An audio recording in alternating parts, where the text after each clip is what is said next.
All right, this last little bit follows quite nicely after you show them automation, the parameter automations for the DSP. What we're going to talk about now is has to do with EQ, and these are EQ sweeps. And when kids hear this in a second, they're going to say, "Oh, I know what that is."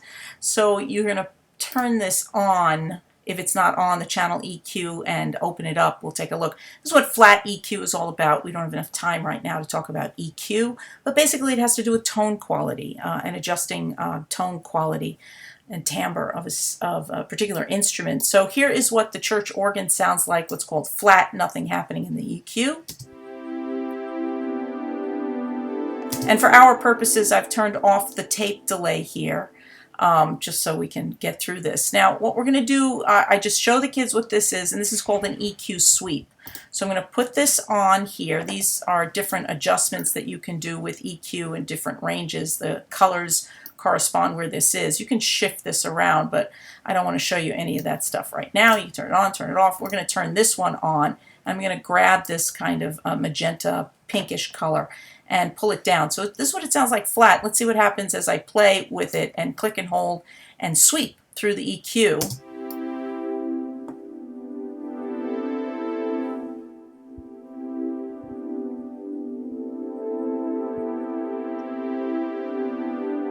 So you get the point. What this is doing is this is cutting out, completely cutting out certain frequencies. So I'm cutting out pretty sharply here anything below, and you'll see down here where the frequency is 295 and how much I'm cutting it, and I can sweep across and use this as a sweep. You can just use EQ to create an effect and have something sound a little bit more muffled or lower. That's an effect. And what I'm doing is I'm cutting out high cut, because I'm cutting out the highs, or I'm allowing the lows to pass. So there's two terms for this, which is called the low pass, because I'm only allowing the lows to pass through, or in this case, the high cut. Same thing, I'm cutting out the highs. So it's opposites. They have two names for it. So I can use this and automate this. So I'm going to find kind of a pleasant place to start.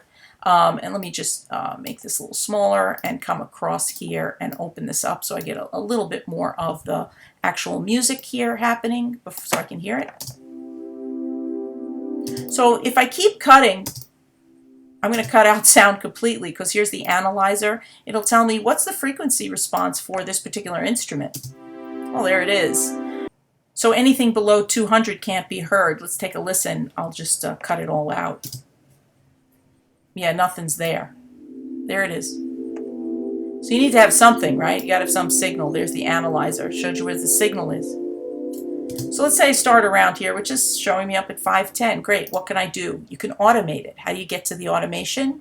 Mix, or the letter A will get you there, right? This is a mixing process. And what am I going to automate? Well, I'm going to go down here and find the channel EQ. And I picked the first one, high cut frequency.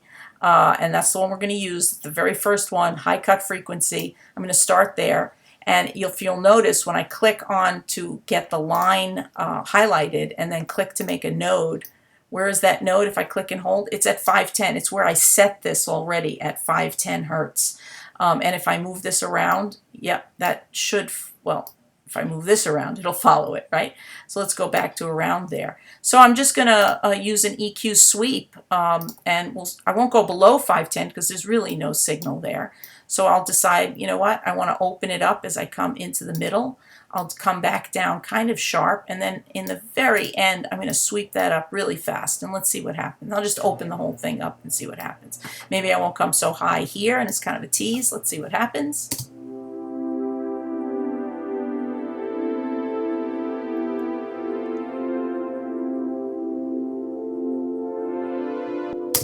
Etc. And then if I looped it and I left this up here, it would stay. Let's do that. Let's get a loop. Sure we can. I got to turn off the automation. You can click on this guy now, right? Let's get a loop. Turn this off and see what happens. Turn it on again. It's GarageBand. You have to play with it. It's free. It has its limitations.